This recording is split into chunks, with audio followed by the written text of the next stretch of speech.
Hindi to English translation day 9 में आप सभी का स्वागत है। Hello dear learners, welcome again on this channel English bunch. So dear learners, आज की इस क्लास में हम 10 मोर सेंटेंसेस को कवर करेंगे। So without wasting of time let's begin the class. Sentence, वह ईश्वर से प्रार्थना करती है। वह ईश्वर से प्रार्थना करती है।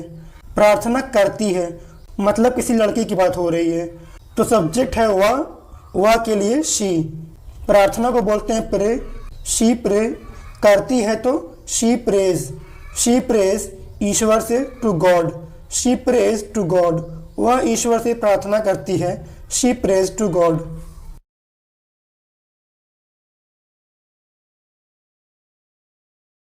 वह ईश्वर से प्रार्थना करती है। She prays to God. Next, उसे अपने गांव चले जाना चाहिए। उसे अपने गांव चले जाना चाहिए। सब्जेक्ट है उसे और उसे के लिए ही। चाहिए के लिए शुड। ही शुड जाना के लिए गो। ही शुड गो टू अपने गांव his village. He should go to his village. उसे अपने गांव चले जाना चाहिए। He should go to his village.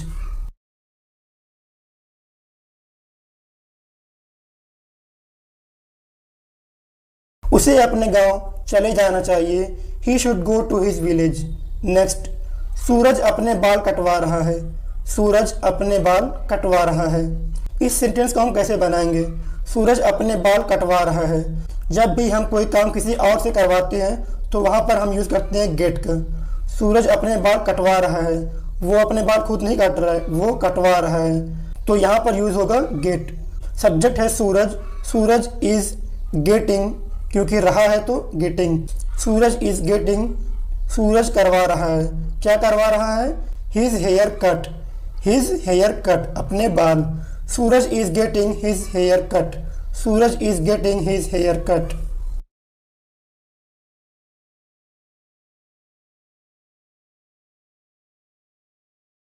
सूरज अपने बाल कटवा रहा है। Suraj is getting his haircut. Next, वह उसकी प्रतीक्षा कर रहा है। वह उसकी प्रतीक्षा कर रहा है। कर रहा है तो किसी लड़के की बात हो रही है कि वह उसकी प्रतीक्षा कर रहा है, तो वह के लिए हो जाएगा ही। है के लिए इज। He is. प्रतीक्षा को बोलते हैं वेट, और वेट की ING form waiting. He is waiting for him. He is waiting for him. अगर वो किसी लड़के का वेट कर रहा है तो हिम, अगर किसी लड़की का वेट कर रहा है तो हर। वह उसकी प्रतीक्षा कर रहा है। ही is waiting for him. He is waiting for him.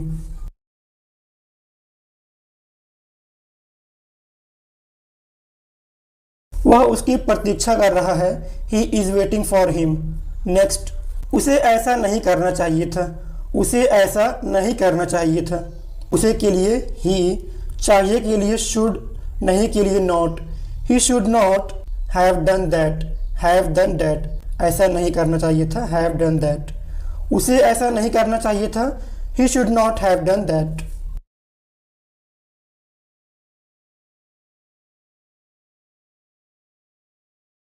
उसे ऐसा नहीं करना चाहिए था। He should not have done that. Next, क्या अमन फुटबॉल खेल सकता है? क्या अमन फुटबॉल खेल सकता है?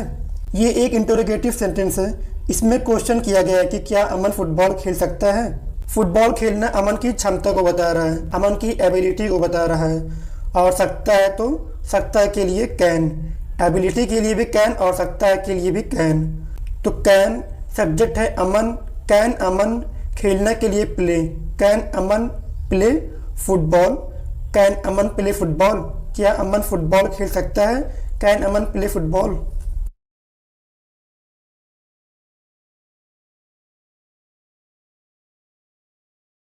क्या अमन फुटबॉल खेल सकता है?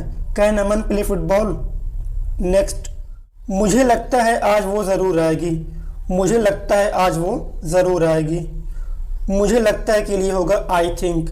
आई थिंक मतलब मुझे लगता है या मुझे मालूम है। आज वो ज़रूर आएगी। ज़रूर आएगी तो कोई लड़की है। शी विल ज़रूर के लिए होगा डेफिनेटली। She will definitely. आना के लिए कम, आज के लिए today. She will definitely come today. मुझे लगता है आज वो ज़रूर आएगी। I think she will definitely come today.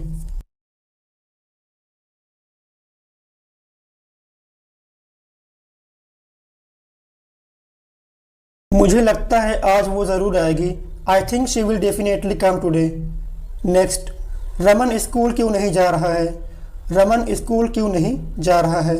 ये भी एक इंटरोगेटिव सेंटेंस है क्योंकि इसमें भी क्वेश्चन किया गया कि रमन स्कूल क्यों नहीं जा रहा है, और जो वर्ड क्यों है यही हमारा क्वेश्चन वर्ड है। क्वेश्चन वर्ड है वाई, तो वाई इज सब्जेक्ट है रमन। वाई इज रमन नहीं के लिए नॉट, जाना के लिए गो, और गो की आईएनजी फॉर्म होती है going. Why is Raman not going to school? Why is Raman not going to school? रमन स्कूल क्यों नहीं जा रहा है? Why is Raman not going to school?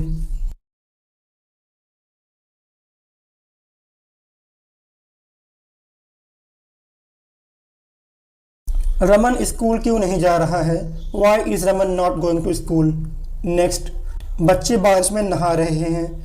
बच्चे बारिश में नहा रहे हैं, तो बच्चे के लिए होगा द चिल्ड्रेन आर बाथिंग।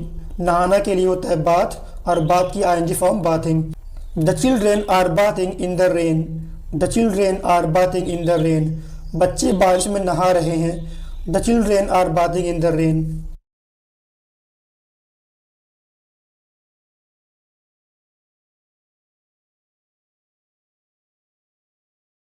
बच्चे बारिश में नहा रहे हैं। The children are bathing in the rain. And last one, मुझे नहीं पता तुम कौन हो। मुझे नहीं पता तुम कौन हो। मुझे नहीं पता के लिए होगा आई don't no. I don't no मतलब मुझे नहीं पता है। तुम कौन हो, हु यू आर। तुम कौन हो, who you are. I don't know who you are. मुझे नहीं पता तुम कौन हो, I don't know who you are.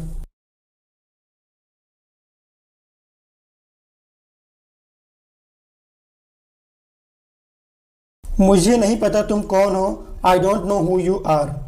अगर सेंटेंस सिर्फ ऐसा होता कि तुम कौन हो, मुझे नहीं पता नहीं होता, ये वाला क्लॉज नहीं होता, सिर्फ ये वाला क्लॉज होता कि तुम कौन हो, तो इस सेंटेंस को हम ऐसे बनाते कि हु आर यू।